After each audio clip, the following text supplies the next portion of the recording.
Shalom. I want to start by giving our praises to the Most High, Yahweh, Bahashem, Yahweh Shai. Double honors to the apostles and elders of Great Millstone, and Shalom to all the brothers out there pushing this truth and sincerity. Just another little quick video, man, before I head out to camp. You know, the brothers, just talking about, everybody has their, for lack of a better term, mission and lot in life. Everybody has their destiny, The Lord set certain men to be certain things in life, okay? And everybody else, so on and so forth. Okay, women, children, everyone in life who does a thing, it was set to be that way, okay? And the Lord made it so, all right? The Lord formed you to be who you were, and you were going to be the person you were well before you became that person, all right? So if you look at somebody who became a prophet of today, and even those prophets of the ancient days, man, in Israel, that was their lot, man. This is what they were meant to be. This is what they were meant to do, When the Lord told one of his disciples that, you will turn from me, okay? When he told him, you're not going to obey me, man. You're going to go against me. And he sat there and questioned, Yahweh Shai, like, how will I turn from you, man? But ultimately he did, all right? Because this is the power of the Lord and Yahweh Shai, and this is the Lord knowing all things, man, and creator of all things. This is his, power, and this is a testimony to the fact that he is the creator of all things, man, the Lord, the one who sees all, man. He gave you your spirit into your body, man, so he knew it had your lot made for you already of what you were going to be. And that applies for everyone, okay? These are all, all humans, man.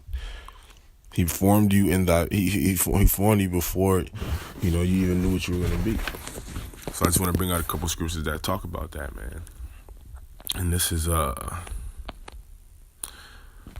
Jeremiah 1:5, okay? And, he's talking about, how he called Jeremiah to be out there preaching. All right. This is Jeremiah 1. I'm gonna start at 4. Then the word of the Lord came unto me, saying, before I formed thee in the belly, I knew thee. Okay, before I formed thee in the belly, I knew thee. This is the Lord saying to Jeremiah, okay, I knew who you were when you were in the womb. Before you were even formed in the womb, I knew who you were. Okay? When your spirit was in the womb, when your body is able to first start processing in the womb, I knew who you were, all right? Before I formed thee in thy belly, I knew thee. And before thou camest forth out the womb, I sanctified thee, and I ordained thee a prophet unto the nations, okay? Just the Lord saying, I made you a prophet unto the nations before you even came out the womb. So before you were even born, before you even, born into this place, born into whatever place, you are already made up of what you are going to be, man. You are already the person you are going to become, okay?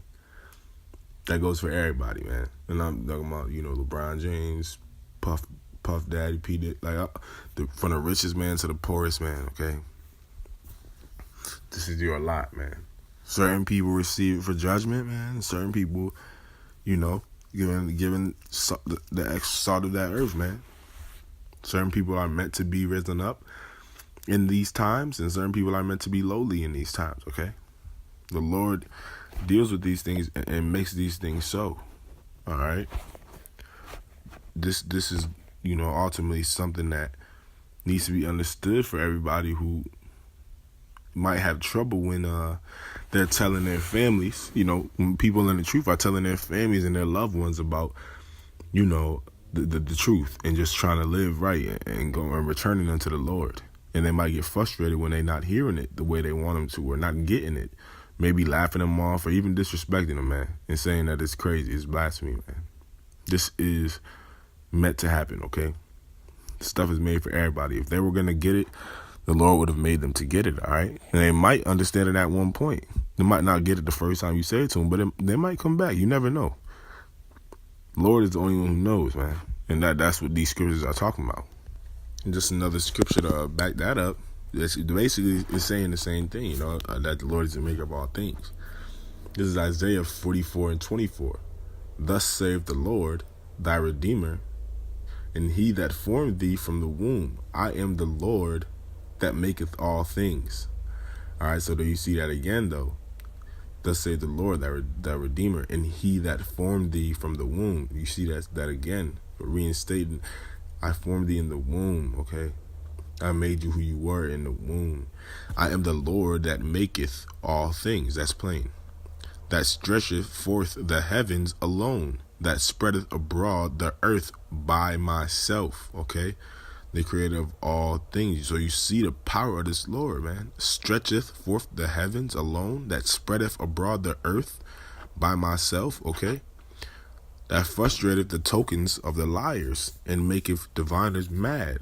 That turneth the wise men backward, and maketh their knowledge foolish. All right, so this is saying I am the one who has the power of everything, man. I am the one who makes, liars lie, man, and gives them power to lie. I'm the one who make divine people angry. I am the one who makes a smart man turn into a dumb man, to keep it in simple terms. All right. This is the Lord. This is the power of the Lord. He is the creator, and he knew who you were and had your lot set out for you well before, you were born. Okay? So when, especially we talk about, the elect, the Lord knows who the elect are already, man. Everybody just has their lot of when they're going to be sealed.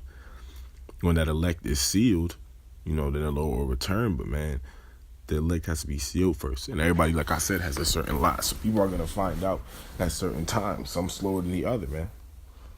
Some people that are going to be part of that elect, man. Some men are going to be part of that elect. Lord willing, I'm in that number. Are going to be found in those final hours, man. In those final days.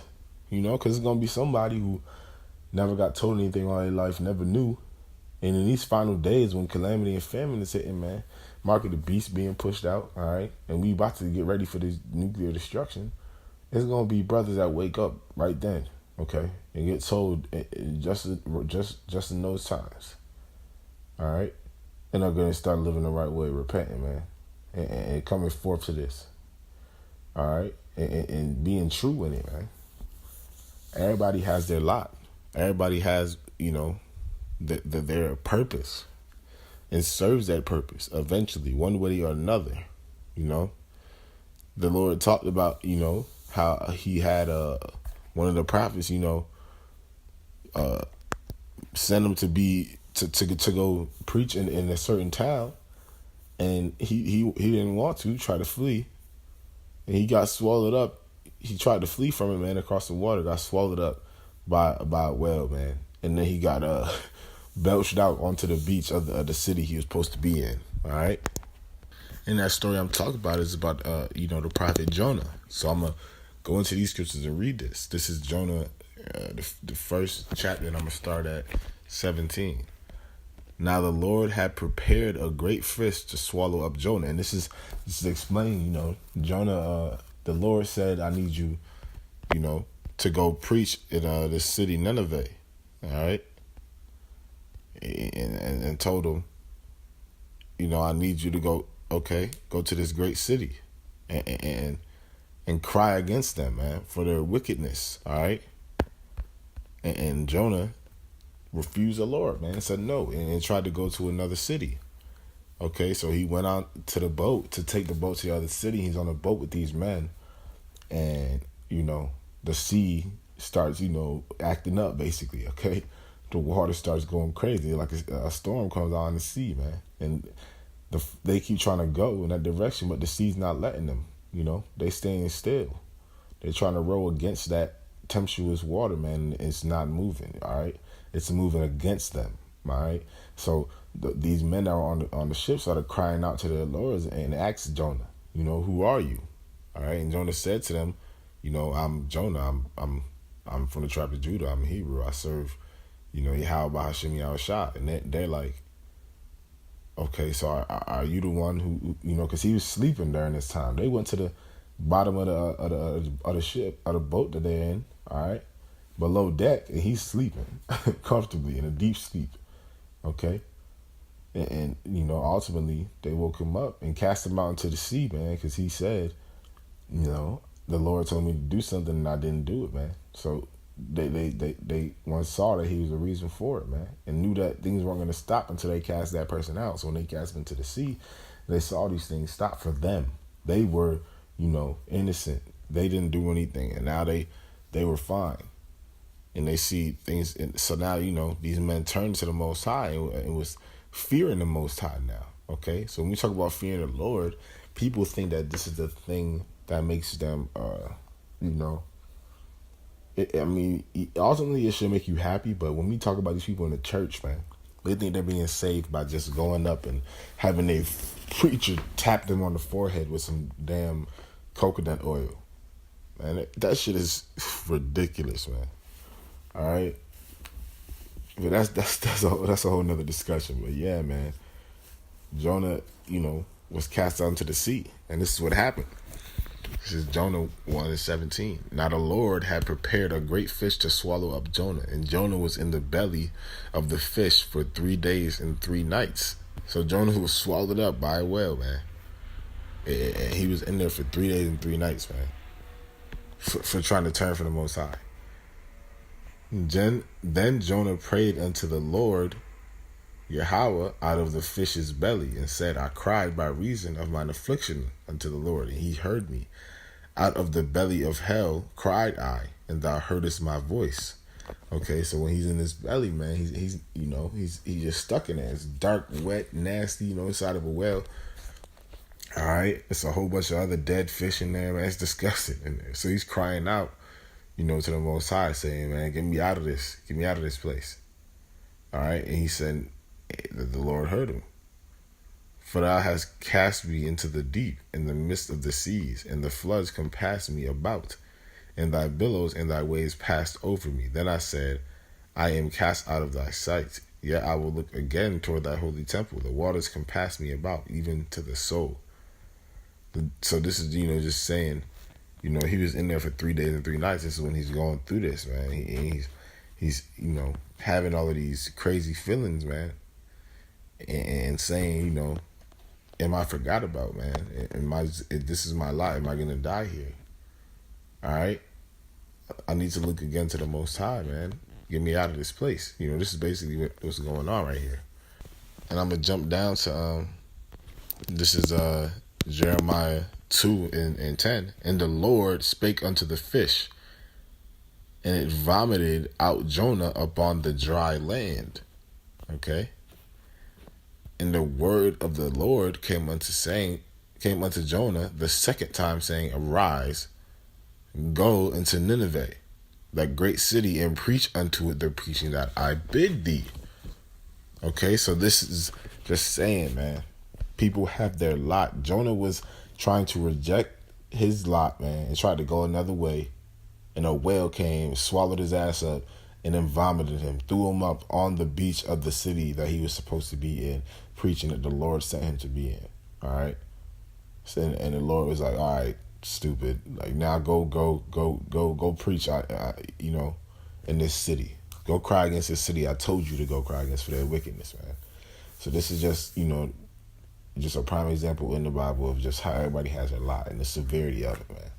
So you can try to run away from what you're going to be all you want, but you're going to be what you're going to be, and you were formed that, before you ever came to be. All right? With that being said, I want to give our praises to the Most High, Yahweh, Bahashem, Yahushai.